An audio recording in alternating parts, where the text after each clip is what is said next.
po iniisip na balang araw baka masapawan ako nito. Hindi ko po iniisip yun na ang inisip ko makatulong lang po talaga. Kaya po sa isip namin na huwag na tayo mag-promote kasi balang araw baka maging masapawan tayo o kaya maging kalaban. Pero yun nga, minsan nangyayari talaga na nagiging kalaban.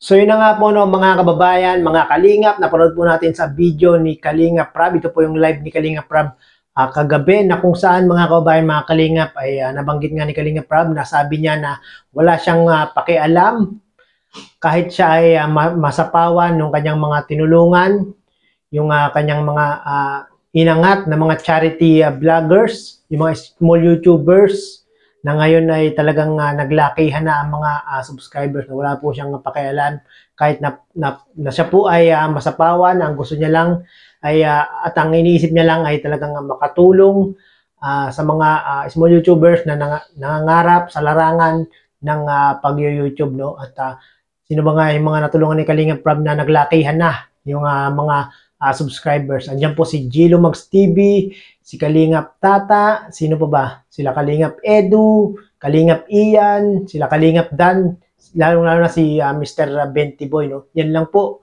yung mga natulungan ni Kalingap Prab na mga charity vlogger na naglakihan ang mga channel, no? At meron pa pala si Rowel at si Rachel Morales, no? Si Kalingap Prab din po ang nakatulong, nakapag-build up para po marating ni Rowel at Rachel yung ganitong kanilang mga subscribers na malalaki na, no? Si Rowel nga po ay kahapon ay nag-celebrate ng 300k subscribers.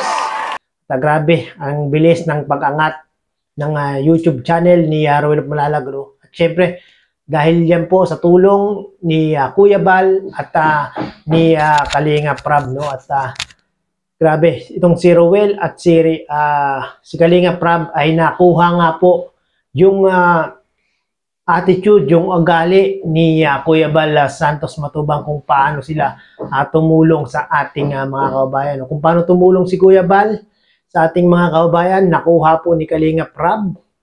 Si Kuya Bal po ay nagpo-promote ng mga small YouTubers. Si Kalingap Prab din po ay nagpo-promote din po. At maging si Rowel of Malalag ay ganun din po yung ginagawa, no? Yung yapak ni Kuya Bal ay talagang dinadaanan din ni Kalingap Prab at ni Rowel of Malalag, no? At katunayan nga po niyan mga kabayan, mga kalingap, si Kuya Brooks at si Kaprom D Vlogs ay talagang ipiniremote ni Rowel of Malalag para maabot po ang 100k subscribers, no? Tayong iba pang mga kalingap partners nasa landing pad.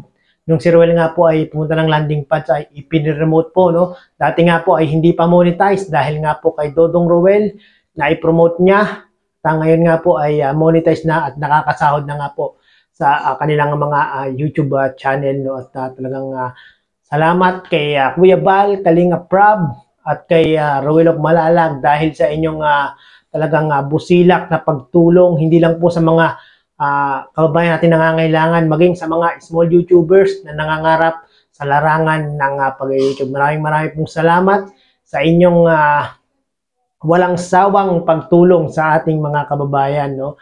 At yun na nga, no? Minsan nga po yung mga natutulungan ng Team Kalingap, minsan nga po ay nagiging kalaban, no? Pero hindi po yun si Rowel at si Rachel, no? Dahil nga po itong si Rowel at si Rachel ay talaga namang sobra ang ginagawang pag-e-effort para lang po maikalat po ang programa ng Team Kalingap, no? Sa tuwing nga po sila ay magpipiding program, magbibigay ng mga bigas, bibigay ng school supplies, ay syempre Team Kalingap pa rin ang isinisigaw ni Rowel at ni Rachel Morales Vlogs, no? At sa mga hindi po nakapanood ng video na ito o live ni Kalingap Prab, ay pakipanood nyo po sa kanyang YouTube channel at marami pa pong itinapik si Kalingap Prab, no? At sa mga hindi po nakasubscribe sa aking munting channel, ano pang inaantay nyo, pakisubscribe na po para maging updated po kayo sa mga ginagawa kong ganitong reaction video. Bye-bye!